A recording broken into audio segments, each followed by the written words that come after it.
Hello everyone. तो आज हम पढ़ेंगे एक्सोजेनिक और एंडोजेनिक फोर्सेस के बारे में। तो चलिए शुरू करते हैं। अपना पहला पॉइंट है exogenic force, the force which derived their strength from the earth exterior. Exogenic forces हम उस फोर्स को कहते हैं जो कि अपनी स्ट्रेंथ को अर्थ के एक्सटीरियर से अप्लाई करे और originate within the earth atmosphere are called exogenic force और एक्सटर्नल फोर्स।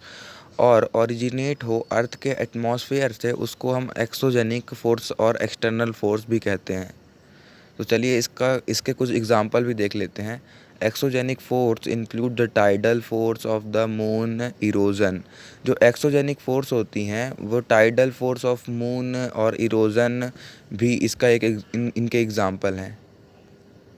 तो चलिए हम पढ़ते हैं दूसरी फोर्स के बारे में, एंडोजेनिक फोर्स।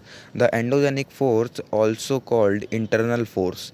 जो एंडोजेनिक फोर्स होती हैं उसको हम इंटरनल फोर्स भी बोलते हैं। Are used to describe pressure that originate inside the earth. ये जो फोर्स होती हैं ये प्रेशर को डिस्क्राइब करती हैं जो कि अर्थ के इंटीरियर या फिर इनसाइड असर्ट होता है। तो endogenic force include earthquake, mountain formation. Endogenic force के कुछ एग्जांपल हैं जैसे earthquake, mountain formation. Thank you. ये थी हमारी वीडियो।